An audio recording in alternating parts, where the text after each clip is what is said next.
They thought darkness would hide them. They were wrong. I am Captain Ibrahim Traoré, President of Burkina Faso, and I'm here to tell you what they buried in classified files, what they swore would never reach African ears, what they believed we'd never have the courage to expose. The CIA and Mossad didn't just underestimate me. They underestimated an entire continent that's done being their chessboard. This isn't theory. This isn't speculation. This is what happened when two of the world's most powerful intelligence agencies discovered that Africa has learned to fight back. Listen carefully to what I'm about to say. For 70 years, foreign intelligence networks operated across Africa like they owned it, like our land was their laboratory, like our sovereignty was a suggestion they could ignore whenever convenient. They moved in shadows, recruited our officials, monitored our communications, influenced our policies, toppled leaders who refused to cooperate, and we were supposed to accept it, smile, shake hands, pretend we didn't notice the strings attached to our own governments. But something changed. I changed it. When I took power in Burkina Faso, I made a decision that terrified Washington and Tel Aviv. I decided that independence wasn't just a word we inherited from our grandfathers who fought colonialism. Independence is something you enforce every single day, with intelligence, with strategy, with the willingness to say no to the most powerful nations on earth. They didn't believe I was serious. They thought I was another young African leader who'd make noise for a few months, then quietly fall in line. Take the Yenju.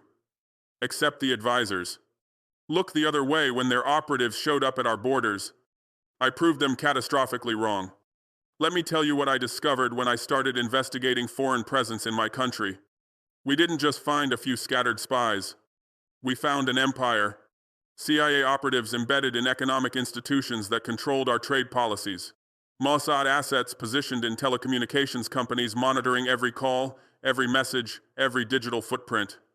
Networks so deep, they'd spent decades building relationships, buying influence, creating dependencies. They had people in our defense ministry, our foreign affairs department, our natural resources division.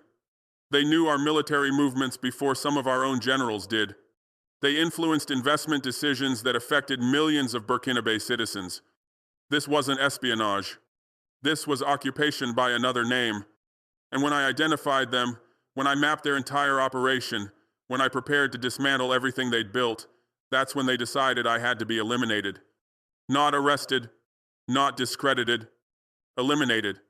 Because removing their networks from Burkina Faso wasn't just about my country, it was about setting a precedent. If one African nation could successfully identify and expel these intelligence operations, others might follow. If Burkina Faso could operate independently, without accommodating Western intelligence services, it proved something they couldn't allow to be proven, that Africa doesn't need them anymore. They tried to kill me 3 times. 3 times. Let that sink in for a moment. The CIA and Mossad, with all their technology, all their experience, all their resources, spanning decades of successful operations across every continent, they tried to eliminate one African president 3 times. And 3 times, they failed. The first attempt was poison, sophisticated, nearly undetectable, the kind of substance that mimics natural illness, that degrades in the body before autopsies can identify it. They'd used it successfully in operations across the Middle East, Eastern Europe, and yes, in Africa. But we had prepared for this. My security protocols weren't designed by foreign consultants who reported back to their handlers.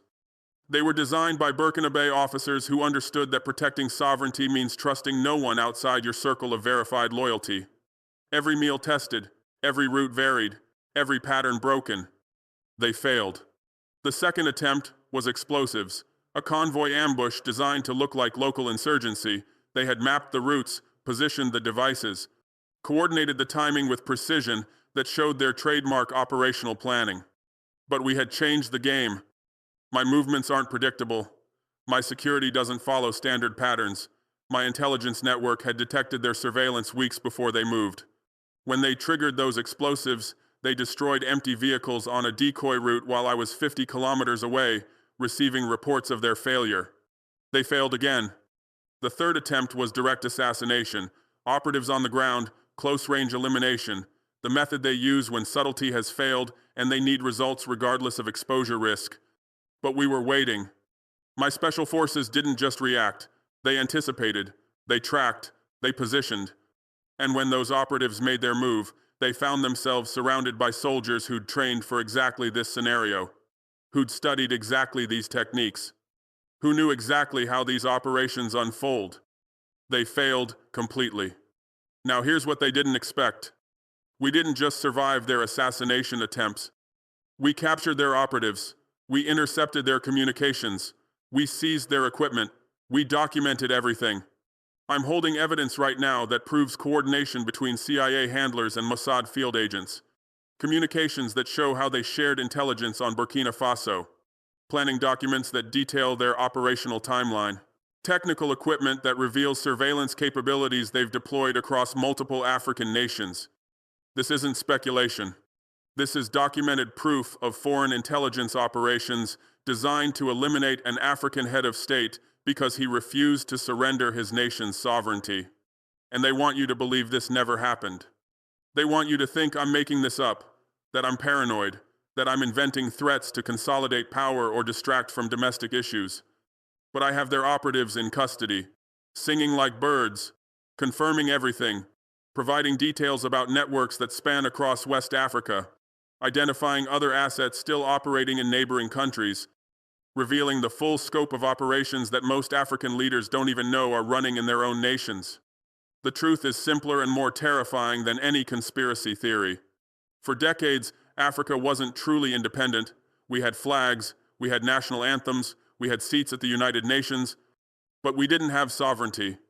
Not real sovereignty. Not until some of us decided to take it back. Let me tell you why this matters beyond Burkina Faso. When I expelled those intelligence networks, I didn't just protect my country, I exposed their entire African operation, because these networks don't operate in isolation. They're connected, coordinated, part of a continental strategy that treats Africa as a single theater of control. What we found in Burkina Faso exists in other nations.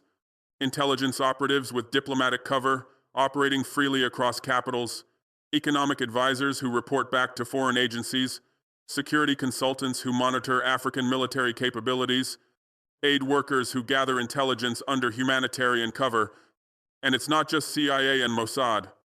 Every major power has networks here. Everyone wants their piece of African resources, African markets, African strategic positioning, and they've learned that direct colonialism doesn't work anymore. So they created something more sophisticated, intelligence networks that influence without governing, control without visibility, dominance without accountability. Until now. Because what I've done in Burkina Faso proves it can be dismantled. It shows that African nations have the capability to detect these operations, the courage to confront them, the strength to survive the consequences. And that's the real threat to their system. Not one African leader who refuses to cooperate, but the example that might inspire others. Something is happening across Africa that they didn't anticipate. A generation of leaders is emerging who didn't inherit independence, who didn't watch colonialism end from history books, who grew up seeing how supposed independence came with invisible chains, who understand that true sovereignty isn't granted, it's taken. We're watching each other, learning from each other, supporting each other in ways that don't make headlines but matter profoundly. When Burkina Faso expelled foreign intelligence networks, other African nations paid attention. When I survived assassination attempts, others studied how. When we demonstrated that it's possible to operate independently, others started questioning their own dependencies. This isn't coordinated rebellion. It's awakening. And it's spreading faster than they can contain it. Mali, Niger, Burkina Faso, nations that are rejecting foreign military bases, questioning economic agreements that extract more than they provide, demanding actual partnership instead of disguised exploitation. They call it instability. We call it liberation. They call it dangerous nationalism. We call it sovereignty. They call it threat to regional security. We call it Africa making its own decisions for the first time in generations. Here's what they really didn't expect. We learned. Every technique they used against us, we studied. Every operational pattern, we documented.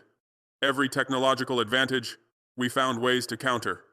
They thought African intelligence services were decades behind, that we lacked training, lacked resources, lacked sophistication. They were right, until recently. But we closed that gap faster than they calculated was possible, because we had one advantage they didn't account for: motivation. The burning desire to protect our people from foreign manipulation, the determination to end the cycle where external powers decide African fates. We trained specialists, not in Western academies where they'd be recruited or compromised, but in our own facilities, by our own officers, using our own methods adapted to our own realities. We built detection systems, not expensive Western technology we'd have to purchase and maintain with foreign support, but practical systems that work in African conditions, powered by African innovation. We created counterintelligence capabilities, not by copying foreign models, but by understanding our own vulnerabilities and designing defenses specifically for them. And it worked. When Mossad came with night vision equipment, we were waiting with patience. When CIA came with satellite surveillance, we moved with unpredictability. When they came with decades of experience, we met them with something they couldn't train for: the fury of a people who refuse to be controlled anymore. I won't lie to you. This path has costs. When you refuse to cooperate with foreign intelligence agencies, aid gets complicated, investment gets questioned, international relationships get strained. Pressure comes from directions you didn't anticipate. They have ways of making independence expensive. Economic sanctions disguised as policy concerns. Investment restrictions framed as risk assessment. Diplomatic isolation presented as regional security considerations. But here's what I've learned. Sovereignty is always expensive. The only question is who pays the price. Do our children pay by growing up in nations controlled by foreign powers? Do our grandchildren pay by inheriting dependencies we were too afraid to break? Do future generations pay by watching their resources extracted, their policies dictated, their destinies decided in capitals thousands of kilometers away? Or do we pay now? By accepting difficulty, by enduring pressure, by surviving assassination attempts and diplomatic isolation and economic challenges. I chose the second option because temporary hardship is better than permanent subjugation. Because dignity has value that can't be measured in GDP. Because I'd rather die fighting for Burkina Faso's independence than live comfortably as a puppet who takes orders from Washington or Paris or Tel Aviv. My message to every African leader listening to this is simple. You have a choice. You can continue pretending you don't see the foreign intelligence operatives in your capitals. You can keep accepting their presence as inevitable. You can maintain the comfortable fiction that the advisors surrounding you aren't reporting back to their handlers. Or you can do what Burkina Faso did. Investigate, identify, dismantle. Yes, it's dangerous. Yes, there will be consequences. Yes, they might try to eliminate you like they tried to eliminate me. But what's the alternative? Spending your entire presidency implementing policies designed in foreign capitals? Making decisions based on what external powers will accept?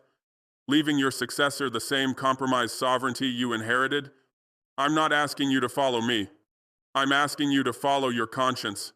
Africa doesn't need more leaders who are good at taking orders. We need leaders who are willing to give them, who understand that independence without sovereignty is just theater, who recognize that our nations will never develop fully while foreign powers maintain veto authority over our decisions. The intelligence networks I dismantled in Burkina Faso exist in your countries too. The question is whether you're willing to find them. This isn't just about Africa. What's happening here has implications for every nation, every region, every people who've experienced foreign manipulation. Because for too long, the world operated on the assumption that certain nations had the right to intervene anywhere, to gather intelligence anywhere, to influence politics anywhere, to eliminate threats anywhere. All justified by sophisticated arguments about security, stability, counterterrorism, promoting democracy. But who gave them that authority? Who decided that American security requires intelligence operations in Burkina Faso? Who determined that Israeli interests justify espionage networks across Africa? Who established that Western stability depends on maintaining control over African resources? They gave themselves that authority through military power, economic dominance, technological advantage. the ability to act without accountability because no one was strong enough to stop them. Until some of us decided to try. Burkina Faso is small. We're not a superpower. We don't have advanced weapon systems or massive budgets or global military reach. But we have something they can't defeat with technology. We have the refusal to accept that our size determines our rights, that our poverty justifies their intrusion, that our history of colonialism means we're permanently vulnerable to new forms of control. And when we demonstrate that even small nations can resist, it creates possibilities everywhere. Let me tell you what keeps them awake at night. It's not Burkina Faso becoming a regional power. It's not me personally. It's not any single nation or leader. What terrifies them is the example spreading.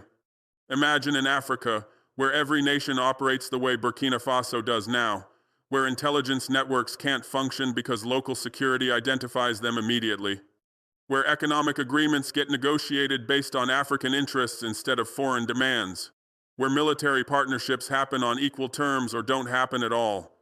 Imagine an Africa that doesn't need their permission to make decisions, that doesn't accept their interference as inevitable, that treats sovereignty as something real instead of ceremonial. That's the future they're desperately trying to prevent. Because it doesn't just affect Africa. If African nations can successfully resist foreign intelligence operations, what stops Latin American nations from doing the same? What prevents Asian countries from questioning similar arrangements? What keeps European nations from reconsidering their relationship with American intelligence services? The entire system of global intelligence dominance depends on the assumption that it's inevitable, that resisting is impossible, that small nations trying to protect their sovereignty will always fail. I'm proving that assumption wrong. And every day I survive, every month Burkina Faso operates independently, every year we maintain genuine sovereignty, that proof gets stronger. So here's my message to the CIA and Mossad.